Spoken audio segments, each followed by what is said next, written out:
I just knew there had to be a solution to the problem that we were having, which was like not having pickers show up, having fruit rot on the tree because the three of us, couldn't get it off the tree fast enough. And so when I presented the idea with the team, it kind of like went like some of them were really for it, and others really weren't sure how it was going to work. And yeah, so we last year posted it. We talked about it on the podcast. Mhm.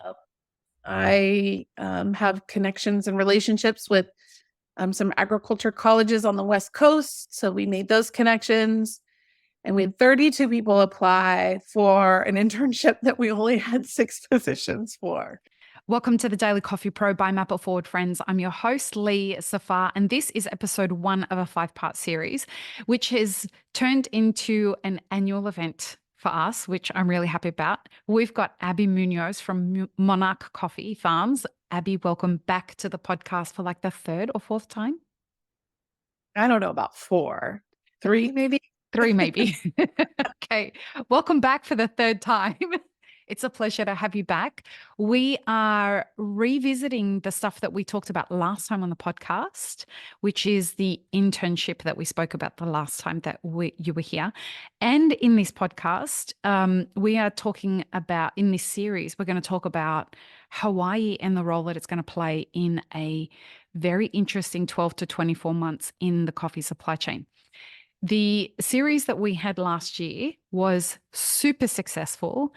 There were a lot of people who applied for the internship. There were a lot of people who were very excited about the internship, and that's being offered again. So this whole series is not going to be about the internship. This episode is going to be about us revisiting the success now that the internship has happened and is finished. But then in the next few episodes, we're going to be talking about some of the interesting things that are happening with Hawaii as an origin in relation to other coffee origins in the world. So very quickly, why don't you remind everyone what kind of a badass you are? That's me saying that. That's not her saying that. That's me saying that. So why don't you go ahead and tell everyone what you do?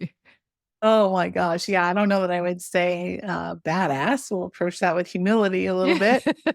I work hard at what I do. Yeah, you do. And I work intentionally.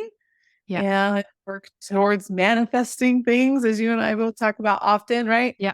And as a result, I get results. I hit success markers, Yeah, you do. But I am a coffee producer, coffee roaster, Q grader, and Q processor. And I operate the director of operations for our family Kona Coffee Farm on the Big Island of Hawaii. And a lot of people in the industry, surprisingly, find out that coffee is grown in Hawaii from this podcast, which is wild to me. Yeah, me too. I mean, I hear it every day, right? People are like, oh yeah, Kona coffee, Although like being on the West Coast, like most West Coast people know, but when you talk to people in other parts of the world, Yeah. don't realize. And you don't just grow coffee, you grow award-winning Gesha and Pacamara. Like what kind of cupping scores are you getting from your coffees? Well, in like Hawaii, the Hawaii cupping competition, state competitions, and the Kona Coffee Festival, we're getting high 80s, 87, 88s. Coffee review, coffee scoring up into the 90s.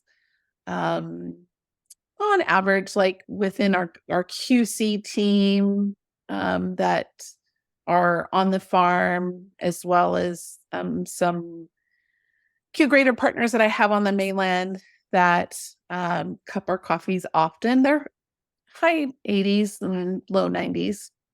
So we're not specialty. Exactly. We're not talking about just average, and not that there's anything wrong with average coffee, but where you're positioned in the market is high-end specialty. That is our focus primarily, right? We also, create different product lines within that, very high-end sorting, right? We got to do with, there's always something left, right? Right. But I don't know. Excellence is like part of our ethos of who we are. And Yep. And it's one of your really, company values. yeah, for sure. For sure. And so always striving to be the best, and not like because we want to outdo anyone, but just always like being excellent at everything that we do is what we're about. And And first, sometimes, right? And I mean, I don't know what you mean, Abby. so um, It's a curse because excellent today becomes the new baseline for average for tomorrow. so So excellent is a constantly evolving benchmark. And that's the hard part when you work with businesses that are constantly looking for excellence, is that excellence becomes a new definition as culture evolves, as the business evolves, as technology evolves. Everything's different all the time when that's what the standard is. And Monarch Coffee Farms is absolutely, as a business that I intimately know because you're a client of mine. That's not why you're on the podcast. That's not why we're having this conversation. But I intimately know your business, and I intimately see the way that everybody in your team is constantly striving for excellence. The internship this year was a perfect example of how, as that evolved, and having aligned each of the interns with the values of what Monarch stands for, we got to see them constantly raise the bar every single day on what yesterday's excellence is today's benchmark. And it was yeah, just, I mean, it was beautiful to watch. It was beautiful to watch as a consultant. Like, it's a very strange place that you occupy within a business, especially over a long term. You get to observe leadership constantly raise the bar in excellence, and then employees start to follow suit when they know that that's what the business is about. And so when that's what the focus is, that's how you get a business to grow from its soul rather than from its profit and loss statement. You yeah, know what I mean? yeah. So I'm very proud, as you can tell, because I got to watch it over. Oh, It's really a deep honor to do what I do with businesses, and this what we're doing today, this conversation that we're having today, is the prime example of the what happens at the end of it. Like, you getting to talk about all the hard work that you and your team put into it. Now we get to get a little tiny view into that. So let's talk about the internship, because it's for anyone who's going to listen to this and who missed out on the internship last year, because there were a lot of applicants. You go to the show notes now, because you can apply to be a part of this year's internship, the 2020, what year are we in? 2024 internship. What's the website again for those that are listening, Abby? monarchcoffee.com/jobs. Okay. So if being on a coffee farm for 6 months is something that you are interested in so that you can be an intern, it is open to Americans, correct, Abby? Or anyone who has a visa to work in America. Yeah. Okay, great. So let's talk about how this internship went. Man, like it went swimmingly. We were Yeah. just really right. Like I had a lot of opportunities to poke holes in the ideas. I think that's one of the things that I value most about like working with you, is the opportunity to like create these ideas and plans and be able to present them in a way where they can be reviewed, and like you poke holes in them, right? Like we figure out where the weak spots are. Thank you. And I mean, I think you and I spend a lot of hours doing that, right? Like So my many. grandiose ideas. Um, but we had started our internship with single interns, choosing one at a time, as more of a way, right, to just pay it forward. Madeline, our oldest daughter, had opportunities to have internships, which really fostered this really deep love and passion for what she does as a marine scientist. And it created like so many opportunities for her. Mm, And so I created our internship program just simply to kind of pass it along, right? To pay it forward. And our first 2 years of internship, I mean, what an incredible intern we had, and just built a wonderful relationship with him. And I mean, he's like my fourth kid, except now older than the rest of them, Nice. And but there was something within that I just, I kept thinking, gosh, we're at the mercy of these pickers, and like there's got to be another system. And in my communications with other farmers locally, um, I felt like we were a little bit isolated from the problems. Maybe we were just experiencing it. Well, not maybe. What I realize now, fast forward to 2020 or 2019 to 2023, is that we just were the small guy, right? So we were the first to kind of get eaten up by that change in labor in Hawaii. And so, I just knew there had to be a solution to the problem that we were having, which was like not having pickers show up, having fruit rot on the tree because the three of us, couldn't get it off the tree fast enough. And so when I presented the idea with the team, it kind of like went, like some of them were really for it, and others really weren't sure how it was going to work. And yeah, so we last year posted it. We talked about it on the podcast. I have connections and relationships with some agriculture colleges on the West Coast. So we made those connections, and we had 32 people apply for an internship that we only had 6 positions for. This episode is proudly brought to you by Mapper Forward's workshop, It's Time to Become a Coffee Consultant. Learn how to diversify your revenue streams and create freedom from your day job while saying goodbye to that alarm clock forever by becoming a consultant within the coffee industry or directly to consumers who have shifted towards home brewing and home roasting. Protect your income from challenging times in the coffee value chain by taking this course today. Go to mapperforward.coffee/workshops or click the link in the show notes for details. It was hard. They were people that were really qualified and passionate, and like it was hard to decide. Like if I could have one, we could broken it up into, one person or 6 people for every month, maybe that would have worked, but I would have been exhausted in training everybody.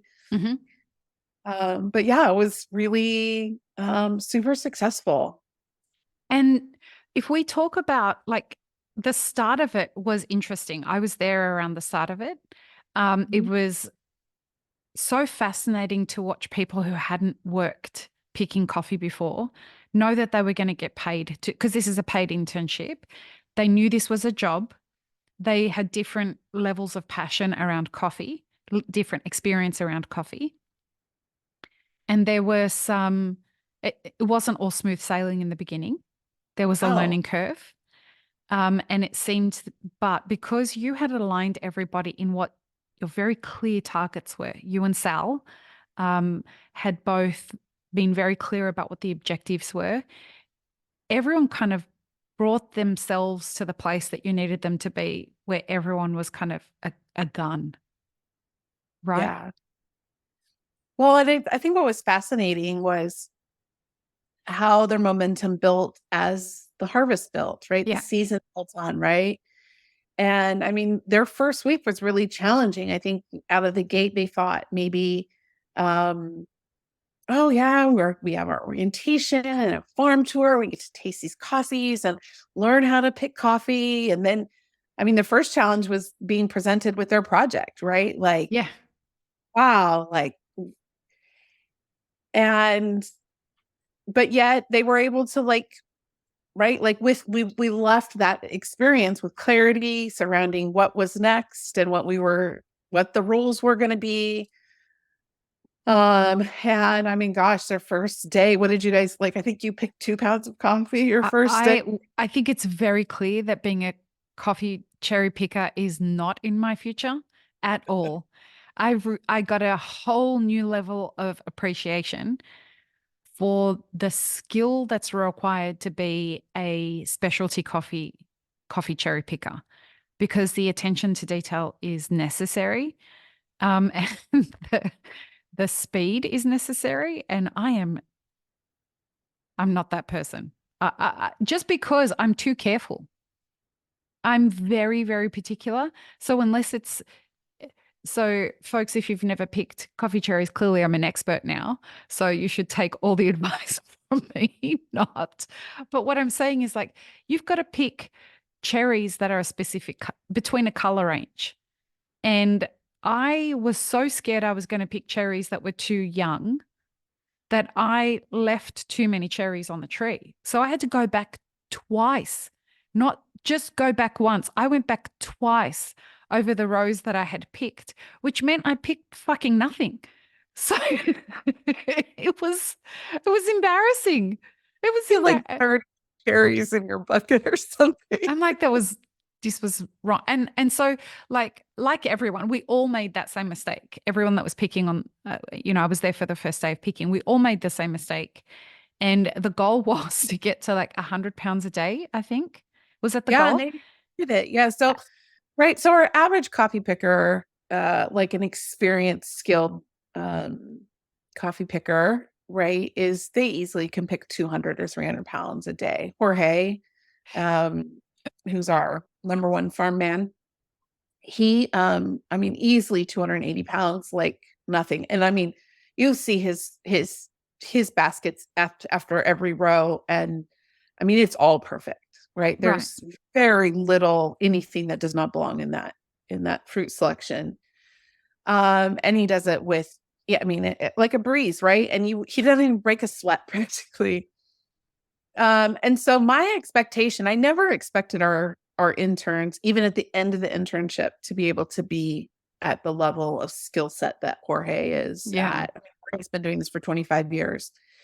And so, or has been in coffee, harvesting and orchard maintenance for 25 years. And so out of the gate, right, 7 pounds in a day was a little bit, I can imagine.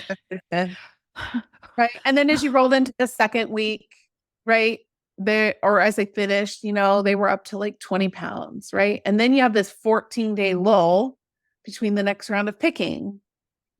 Because you've got to wait for the cherries to catch up. You got to wait for the next round to ripen. So then that time you almost lose the muscle memory and you go backwards. So they only picked 9 pounds. But then by the time that round was over, they were up to 30 pounds, right? So it was this really slow, staggering crawl.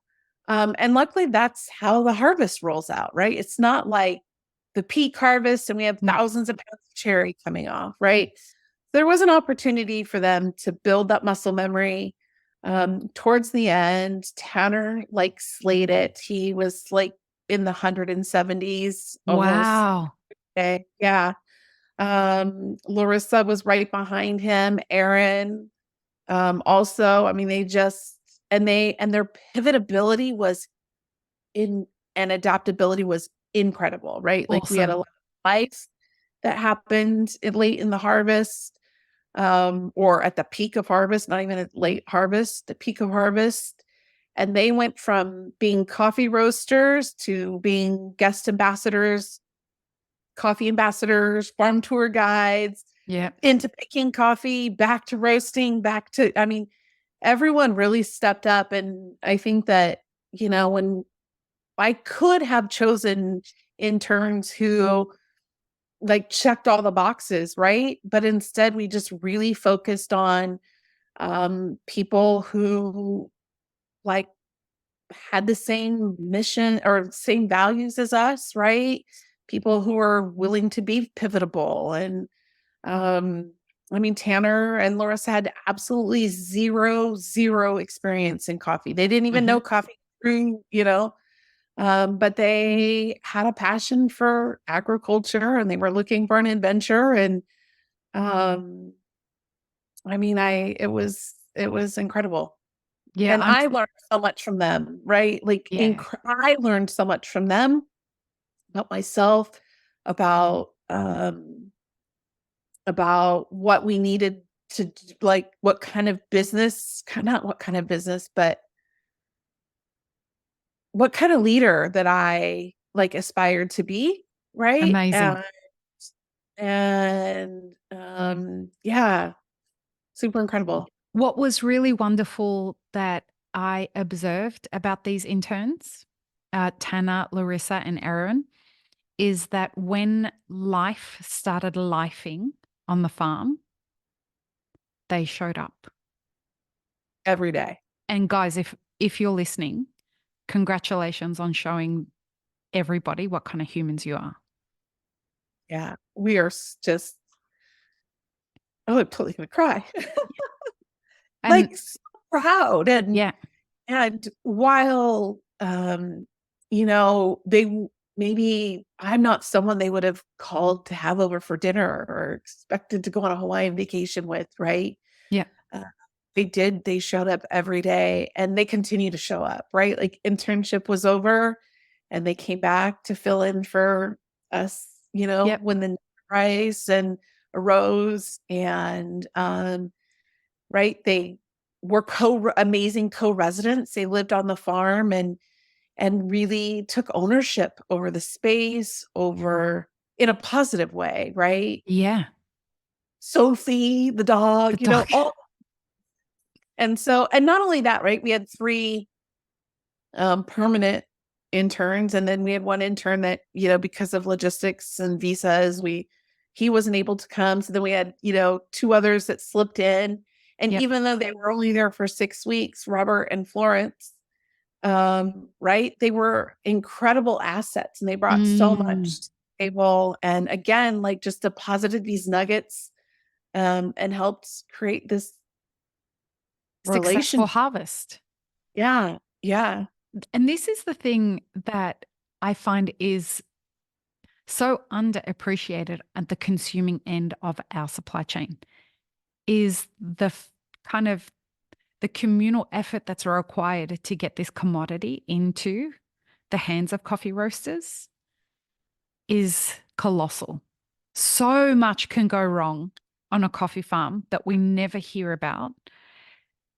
And it's such a complex agricultural product unto itself. Like, if everything goes right, it unto itself to turn into to grow and then to harvest and then to process and then logistically to get it to everywhere. Just that on its own, everything's got to go right for that to be successful.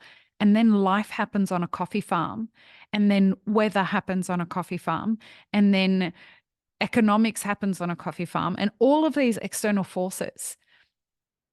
You look at that and you realize that the price of coffee over 30 years has barely shifted. Which is why I just think that it is amazing that coffee producers achieve the mammoth task that they achieve. And so this is not just for Monarch Coffee Farms. This is across the board. That coffee producers achieve what they achieve is something to be held in such high esteem. So anyway, with regards to the internship, as we wrap up this episode, it's open again for 2024. What are you looking for? How many interns, and what are you looking for? Yeah. So,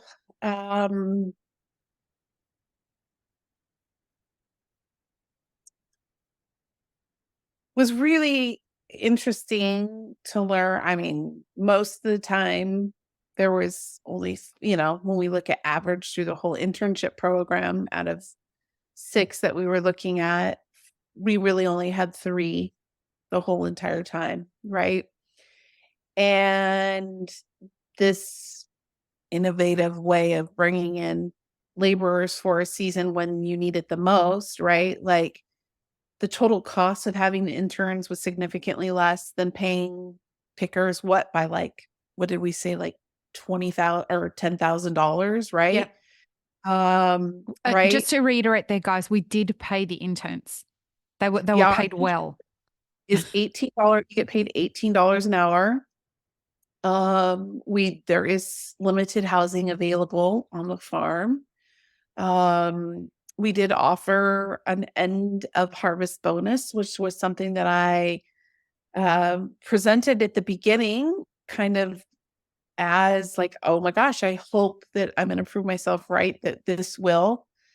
So the money that we saved, we 100%, was able to utilize that as part of their end of the harvest bonus. Mhm. We were able to retain um, significantly more fruit than we have had in previous years when we've relied solely on coffee pickers to come in. Mhm. Um, right? Because it was like painting the Golden Gate Bridge. They started and went to the bottom, and then they just started again at the top. And so it was just a constant rotation. They might have 2 or 3 days in between each round. So we're looking for a team of people who are like ready to live life and everyday life on a coffee farm, right? Um, and maybe that's another podcast we should have and invite Tanner and Larissa and Yeah, Aaron. maybe. Um, and Florence and Robert. But really someone who also values excellence and strives for, we are always striving for perfection, right? Constant improvement. Someone that's pivotable and adaptable. And someone who's willing to be a team player, right? Like Yeah. definitely this like we were talking earlier, like this is a football game, right? Like we Mm. have to have the whole team. And yeah, so the internship will start July 23rd, 2024 and run through till January 20th, 2025. Um, and we When do hope to applications close? at the end of February. Actually, we're going to hold a live Q&A late next week, so people can apply via the link, Mhm. and then once they've sent in their resume and CV, they'll be able to, or cover letter, I guess. They'll get a link to the Q&A where they can come and kind of ask questions live. And then we'll start the first round of reviewing applications. So really, really pay attention to the posting and what's required, because I think the biggest skill that we're looking for is people who are looking have the ability to pay attention to the details, because details matter, right? Mm. And I would You- encourage anyone in the coffee industry that lives in America or has the ability to work in America. So if you're an expat from America and you're in the coffee industry, you're looking at going home and you're looking for a reason to, like, what's your next gateway into the coffee industry? This internship is a way for you to really get an immersive experience into what it is like to work on a coffee farm and to get the whole end-to-end process. You learn about coffee roasting, you learn about harvest, you learn about production, you learn about what it is to be on a farm and manage a farm shop where people take farm tours, people buy product from the farm. All of it is available to you to learn from, be a part of. And so I would encourage anyone who works in the coffee industry that is looking for that experience to enrich their experience in coffee. But the person who I do not want to think about wasting our time applying for this is somebody who thinks this is going to be easy work and somebody who's not going to show up, because this is the complete opposite of that. This is hard work. This is deeply enriching work. This is the kind of work that humbles you and really connects you to the earth. And it is a deep honor to have the ability to do this. And that's who I hope that applies for this. There are a lot of people who should be applying for this. Please take the opportunity, but think about it first.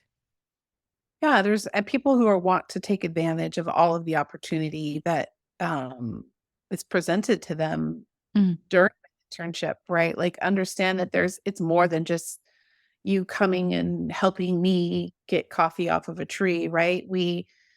Um, we host tons of education.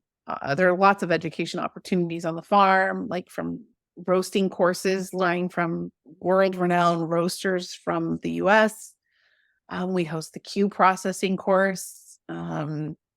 So students would be able to have the opportunity, at a little bit of but a discounted investment, right? Mhm. To get your Q processor certification or your Q Arabica grader certificate. Like we host that on our farm. You're presented with we ask each intern, which will be required this year, to present a project. They will be given a problem that they have to come up with a solution about, right? But what's really cool though is that they get to work with you on that. Yeah. And I feel like those are opportunities that um, happen once in a lifetime, right? And so, um, yeah, like if you are looking for an easy way or you're thinking, oh, I don't know what my next move is, and I'm really unsure where I want my coffee career to go, we'd love to have a chat with you. But But it's not a Hawaiian holiday, just be so a that you know. doer and a mover and a shaker, right? Like Yeah. we're not looking for vacationers or adventure Yeah. travelers. Hawaii is amazing. Hawaii is amazing and it's filled with amazing people. This And is there's not, opportunity. There will be yeah, there's opportunity so much opportunity. But to please go. know, this is a paid job, a paid opportunity for you to get access to a whole new world. The one thing we do not want is people to turn up to this internship thinking, this is going to be my chance to just go surfing every day and do nothing. That's not what this is. It I is got a locals that'll, world of opportunity. Go ahead. I have locals that'll do that. Yeah, exactly. All right, folks. So check the show notes for the links to the internship.